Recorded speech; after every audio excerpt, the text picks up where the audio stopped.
it is going to be difficult for 369. So JDG, they go for, not the Lulu, not the Yumi, which are banned away, but still a pick that can really bolster your late game AD carry. We'll see if 369 is going to go for the GP. So, this is him. I mean, Oranges will deny one of the stuns. And this was like one of the traditional, not necessarily counters, right? But GP laning phase always could do decently against Renekton. I mean, your Q's on like a 5-second cooldown, the trial by fire able to come in. But I want to hone in on the Renata, because I really like the Renata pickup against top esports composition. Very short ranged, wants to come into you. That hostile takeover is going to be able to do work. When we've been hyping up Missing, he could do a ton in this game. And now the Amumu, something to think about. The reason the Renekton was important was because there's so much magic damage on top esports. That is going to be bolstered by the Amumu. And as much as Amumu tends to get picked in a Zeri, the reason it works in the Sivir is if you Q onto the Sivir, Sivir spell shields, but you then have the other charge to follow up afterwards. And I think this game is just crazy so far because we're getting a completely different look out from TES that we really have not had so far in playoffs just yet. Again, their comp is a lot more reminiscent to something that LNG would pick up than themselves. Very brawly, very skirmishy. Interested to see where Knight goes with his Swain build because it's a pick if you do want to go towards a mandate, can come online very early and enable these earlier skirmishes. So for JDG, I think it is more standard, still a lot of pick potential able to come through. Hope's going to scale up in the late game, but at least this time having another dynamic with the Renata hostile takeover on the board. And look, at least again with 80 carries, right? Especially we're talking about top esports with the Swain mid, there is a chance we enhance Jackie-Love. We came into the series today, this grand final, focusing on Hope versus Jackie-Love, and it's almost funny that in game 2 it was like, oh, Wayward versus 369 is more impactful. Jungle matchup as well has also been something that we've highlighted. And coming into this third game when we're one apiece, when JDG and top esports are holding one apiece championship, we look at the hopes that this will again show us all there is to need to know. All you need to know about this series, it's been bloodthirsty, to say the least. And like you said, right, we've seen kind of pivots and priorities change. Game 1, it was all about bot. Game 2, a lot of attention put mid for TES. And this game, I expect top esports to look up towards top side. Oh, yeah. Okay, well, Wayward after game number 2, picking up MVP. This feels right. As ladies and gentlemen, we're about to enter Summoner's Rift yet again. Today's all about breaking the mold, breaking the tie. And this is going to be about breaking the series of the grand final. Our first seed still on the hunt here as we return back to Summoner's Rift. 369 on GP, by the way, versus Wayward on Renekton. As you guys said, a very different pivot. Well, and this was crazy because normally we see Wayward. They just chill. Yeah, they stand next to each other, pop emotes at each other. Wayward is all business, no emoting, hits 369 and gets a parlay in return. Man, I feel like some trust has been broken here. It's the grand final, different stage, I guess. Yeah, right. Wanting to guarantee yourself that first seed, wanting to pick up just another title for either side of this matchup. Been quite a while since we've seen either of them pick up an LPL jacket. It's been 2024, both of them, when they both won their last title. And now this time around, though, we do finally see it come out. And like we said, Hysteric's already kind of looking up towards that top side, especially for TS. I think JDG have more options on what they could do since they do typically like to put a lot of prio onto 369. We can see Kanavi looking to path up towards that side now, maybe cover him, but you have set up in mid. Maybe they take a page out of the book the top esports were in the last game. So then I wanted to ask you, and involve you here, Orcs, a little bit as well, when we talked about the heavy skirmishing of top esports, right? The closer range, how this game gets off the ground through the laning phase for TES as well. Well, I think for top esports, you can gank top bot quite comfortably because you have the double stun from Mark. You can also start to stack up the Sejuani passive.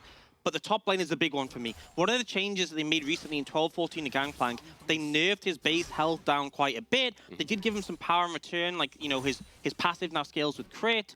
So, still a threat in the late game, but squisher in the early game. And if Renekton gets on top of him, if Wayward hits level 3 and stuns him, you instantly stack up the follow-up passive. It can be a really big concern. As we get a bit of an engage in the bottom lane, Missing versus Mark here.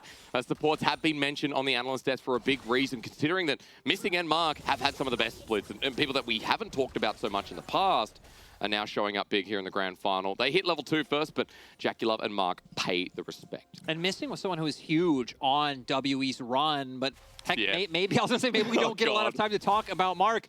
We don't get time to talk about anything because both junglers already looking for action. Kanavi did dodge out on the ward in Tien's mid. Oh, the shove not coming through, but at least the Arctic Assault does. Yagao one step away from having to burn his flash, but meanwhile we go back to the top lane. Wayward versus Kanavi and friends. The bullying will return up here as Wayward is good with the dodge. Might have to burn the flash in a second though if it comes back. No, what? Wayward goes back in and there's the emote. All right, Wayward, welcome back. Yeah, a little bit of an oopsie daisy there. Wayward manages to navigate the gank gank perfectly well, but then saw a window to go in, bit overzealous. Saw TM was coming up thinking, if I stack the passive, we have the kill. So somehow this ends up working out for JDG, despite the fact that, you know, it really looked like it wasn't going to. Yeah, now missing actually being the first one to roam. A little bit surprising. Maybe they can find something on a Knight. Good Not very well charm. with the Swain. Might be okay, even though he's at level 2. We just need a handshake, and as Knight gets over the wall, has to burn a flash.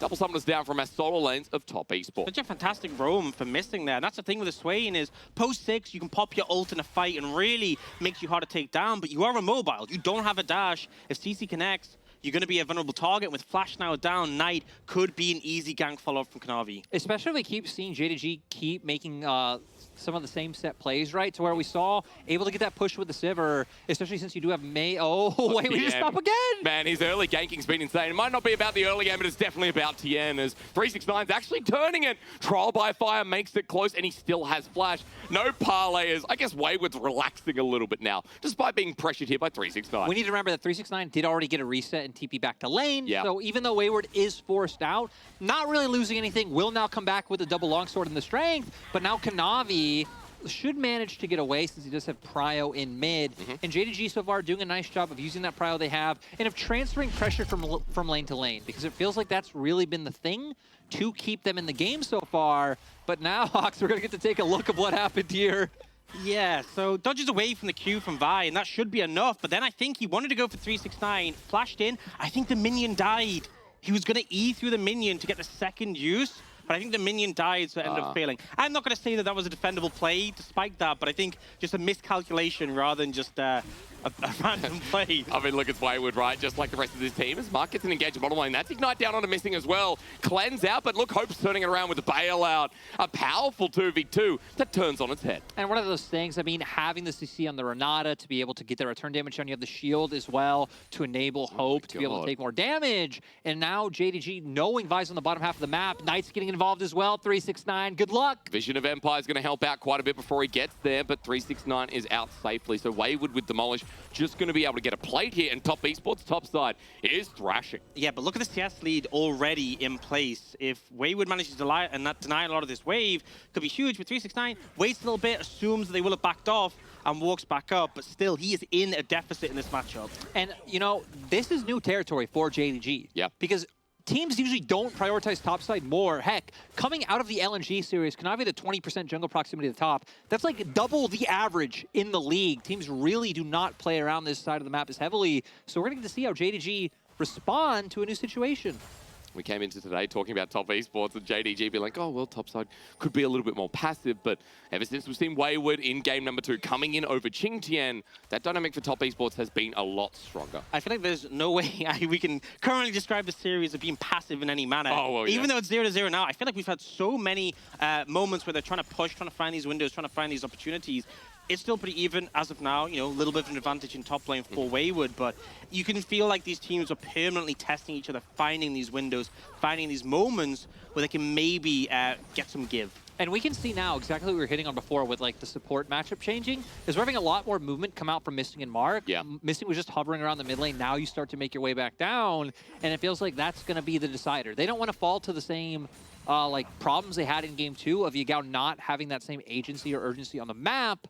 And now with him doing it, Tien is coming in. He's got flash available. Wayward has the ulti as well. Lyric has given me a shoulder rub to let me know that this could be dangerous as Knight runs forward with the ulti as well. 369 is just in enemy territory. This is first blood, but to who? It's over to Wayward on the crikey croc. And you could see when he threw the ult up in the air, he knew he was dead. As soon as Knight came over the wall, he's like, cool, I'll just clear out the wave. And this is one of the things with Gangplank, right? The fact that you have the oranges can help mitigate pressure. The ult can be used to clear waves. So I don't think 369 is like super upset about this scenario, but top esports definitely applying that pressure to him. And now, you know, we need to stop talking about lanes. It's apparent it's only junglers that matter. Kanavi did finally hit 6, so cease and desist is on the board. TN still not at that point. This could have been a window where Kanavi could have looked for a play, but top esports bot lane, I think, doing a nice job of like, hey, we just committed up so much to the top side. Go for a reset in the bot lane. Does open up this potential dragon for JDG, but top esports are going to have members here. Well, there's Lens that's going to spot it out. Knight is biding his time. Good damage out from Yagao to burn the mid laner. I guess with that, Knight is not going to be stepping any further forward. So JDG, for the first time in the series, folks, have the first dragon, considering that top esports coming into today. That was all we were talking about. Yeah, and there's no big tanks on the side of JDG. You know, Kanavi will get pretty bulky, but the fact it's now 9% armor MR, it does make so much of a difference to get just one Mountain Dragon in pocket for late in the game. Something I do want to note is we saw Wayward, when the Cannon Barrage cleared out the wave, Wayward didn't push it in return. He just let it stack to that point and freeze, and now, you know, 369 can't walk up without support from his team. He doesn't have flash. If Tien's there, if Knight's there, he's dead. So Kanavi has to be in the vicinity for him to be able to contest the wave. And I think Wayward, sensing that 369 walking up means Kanavi is nearby, does go and put a ward down onto the Herald. Also just a good move, right? Because one of the things about holding that wave for so long is like 369 can't answer the wave, but it does open him up to be able to move into river and potentially help out with that Herald. They had push in mid as well. They had push in bot, but nice by TS to make sure this didn't happen. Mark was actually roaming up at the same time as Wayward was roaming down. So really just doing a nice job of covering all their bases. And now with JackeyLove and Mark moving first, boys, I think we might get a bit of a tussle. Curse's Sad Mummy available as well, worth mentioning here on the Amumu support. Yeah, I think JDG can't fight this. The fact you have ult onto the Amumu, I think you go for the place in the bot lane. Okay. What we'll probably see is JackeyLove will move back down bot to cover it. I think at this point, you know Herald is yours for top esports, so you're just going to move both members down to defend. They will lose a little bit of farm, a little bit more damage onto the tower, but ultimately top esports get what they want, and there's very little recourse for JDG. And I'm curious to see where TS go with this one. I feel like top lane's such an easy spot with like how much they've already been hammering down on the Renekton versus the GP matchup.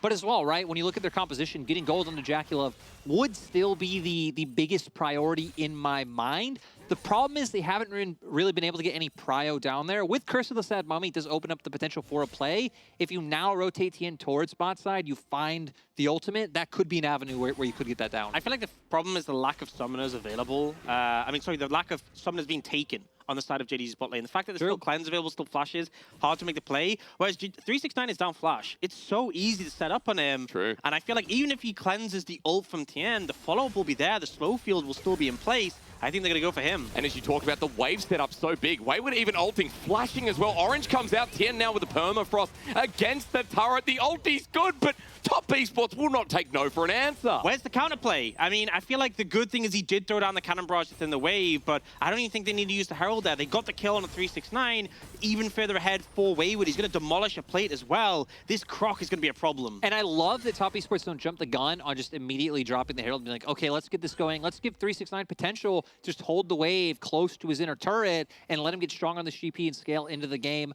Moves over. And JDG, like, you're keeping up prio in mid and bot, but you're not turning it into anything. Yeah, I mean, they're trying to look for Tien there. They don't find the Sejuani, and there's still that Herald in pocket. So I feel like if you do overcommit on one side, we could just see Tien go for a Herald on the other side of the map. Now, we do see some pressure achieved here, and this Vi-Ahri combo is so threatening.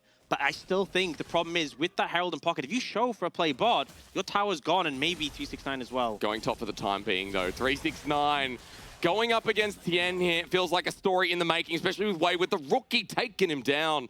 We got a 20 CS lead, we got pressure, and now Tien being shown. And we need to remember back when 369 was on TS, this was really the way to punish top esports. Yep. Especially in 2020, the way top esports played was, despite having JackeyLove in the bot lane, they put everything up towards top side because 369 pretty much always goes for the knife fights in lane. They know they were able to trust JackeyLove down in bot, and now, you know, being punished by his former team who knew what he needed. And it's so funny. So rough. It's so funny on picks like Renekton as well, right? 369, one of his most honorable picks in the LPL, I'd say, too. Orcs, they were able to push down first turret blood top, push to a 2k gold lead, another charge towards top as well. And this Renekton now with his first item, too. Yeah, and they've just deep pushed that wave in top.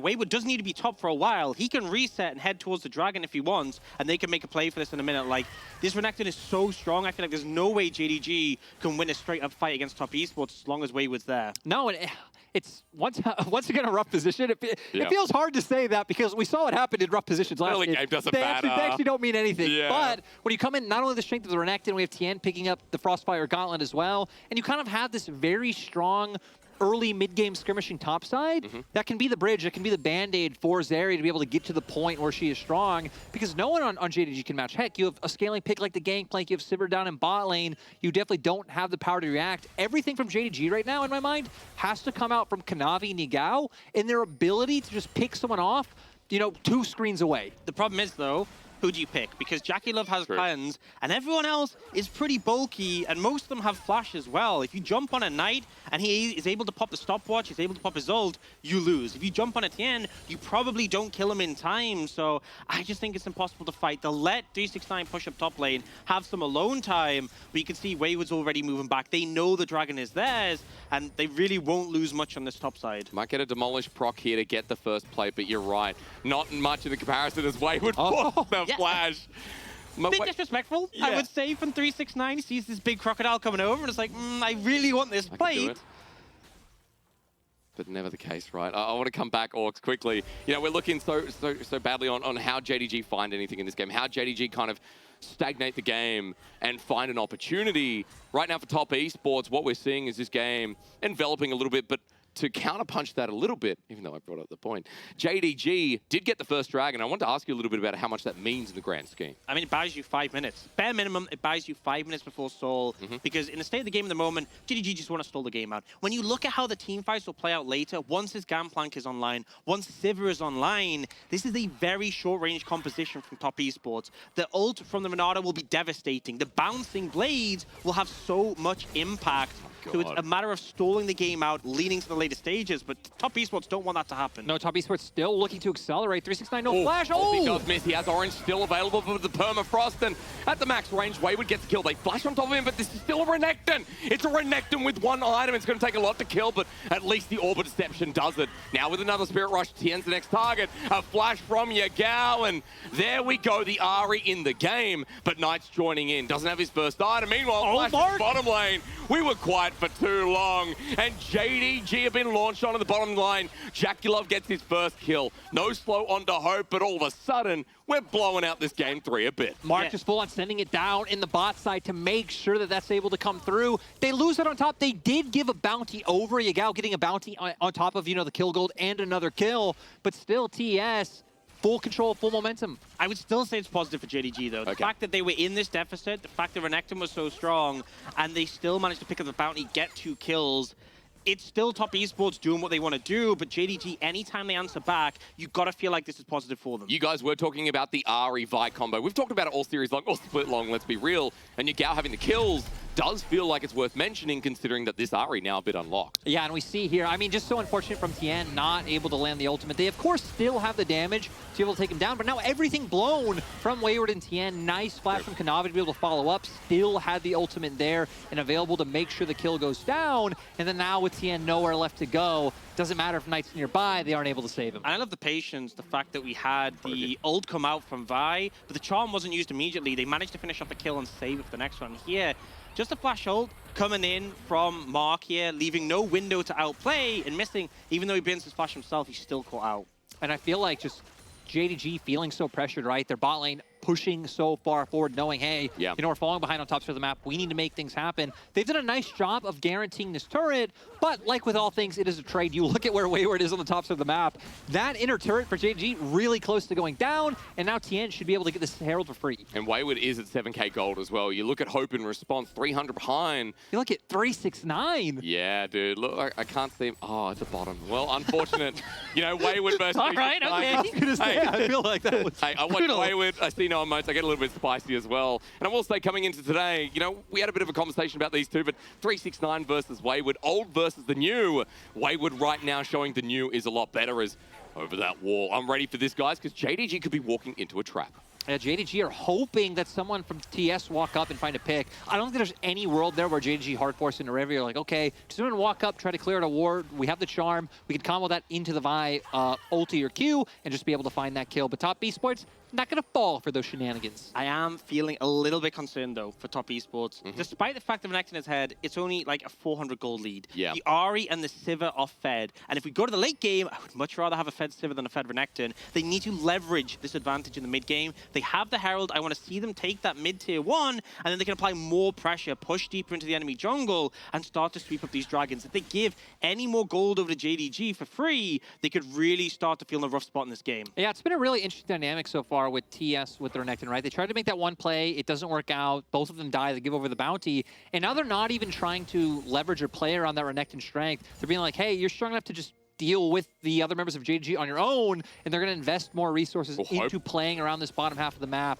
But Wayward does have TP to join up in a fight at any moment. Heck, didn't even need it, walk straight down to mid. And the play starts, right? We've got mid lane under threat. Demolish going to help out from Wayward, but Hope's able to defend here on the Sivir. So close to getting that first turret that the Herald will help out. Definitely the Herald. That's how I looked really healthy. It turns into engage though. Mark coming through with the ulti, but Kanavi responds immediately. JackeyLove gets targeted out, but the Zeri has built space. Bailout's good, but TM won't give over the reset. It's a 1-for-1 with both ADs getting respect, but with the TP coming in and Knight there too. Wayward just less bounce, but missing even better with a handshake. However, can they stop this push? Oh, but the reason the Herald is alive is because Wayward TP to it. The reason they get a second tower, they do have to care, but that's going. Flushes back in. Hope has to cleanse away. Wayward with huge players. Knight now jumps on in himself. He still has flash, but with a never move, still not going forward. 369 comes over as well. He's exhausted out. Flash is to go forward in this series, I tell you that much. As Yagao now with the Spirit Rush, he has flashed himself. No, rather not, as he gets never moved to. Knight's about to die. All it takes is one more shot, but Top Esports running for their life after JDG now have Dragon in their eyes. Just great skill shot usage coming out to make sure that this can't, happen, coming out from both sides. I mean, missing with the handshake, the never move from Knight, like, once again, both dissuading the others. I gotta say, and I'm sure we'll get a replay and see it was so unfortunate that the hostile takeover actually didn't land on the JackeyLove, right? He's the key member that TES still playing for, but still able to get mid turret, and like we said before, right, when they're behind, everything's great for them. Yeah, I mean, but this was chaotic, I've got to say. So much back and forth, and the initial play on a Kanavi, he ends up committing in, but look at all this AoE damage done to Mark here. Gets chunked out, but the big play is the Herald was going to go down. You actually saw them looking to take it out, and then the TP saves it. And then, yes, he does get handshake away. Wayward doesn't find the play, but the Herald is there to take that second tower. If he doesn't TP to defend it, I think they just defend the tier 2 there. And now Top Esports, because Tien healed off the Honey Fruit, he's able to secure this Dragon as well. So I was concerned for Top Esports if the game kept going in this direction. They secured a Dragon, they got 2 towers mid and have a bit of a gold lead. They need more of this, but it's a good start. 700 only in that fact as well. I want to point out some items here though, because Wayward, who we've been talking about all game long, now with the Sterix Gauge, second item here for the Renekton, but 369, as we talked about before as well, isn't trailing that far behind, so definitely feels like further to conversation. For Top Esports, they're now going to be looking even more desperately.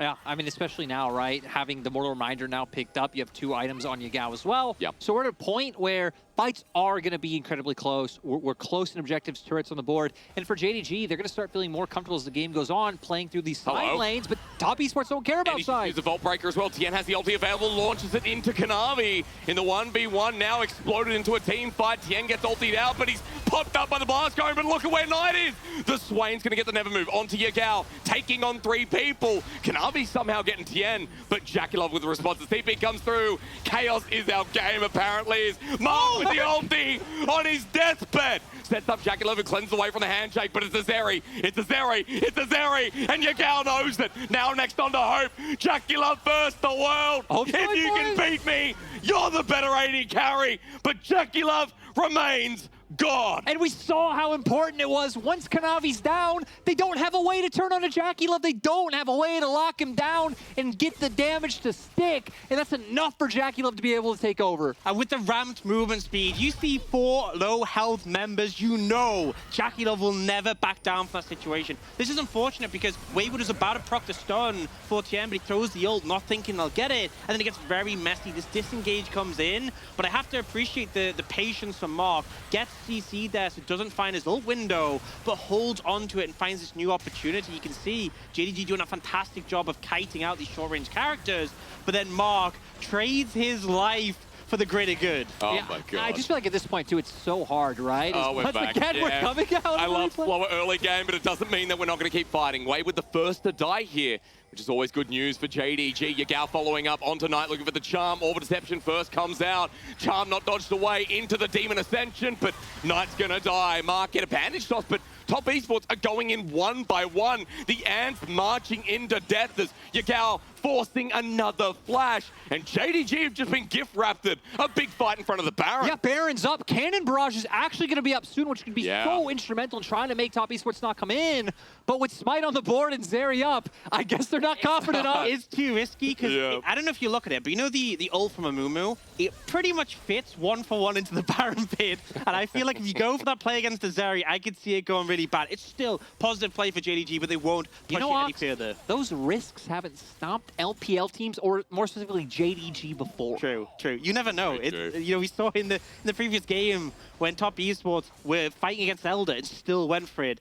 You always have to be ready for them to take a fight. But Top Esports, despite the big loss, Top Esports. But pings are coming out. They are aware, but Missing is waiting for backup before he moves in. But there's no TP on JDG. They have to walk into this one blind, and it's a Zeri with almost 3 items. If Top Esports get this Baron, the game flips yet again as Knight's going to be stopping them. Kanavi jumps in, but it's early. Onto Jackie Love, the ult comes through. The lightning crash down, but the Zeri has to get out. Yagao trying to follow this one up as TN now the first to die. Next up, it's going to be a trade of Missing as Knight flashes forward. The golden left hand flexing about his Swain as Jackie Love's getting chased by Yagao.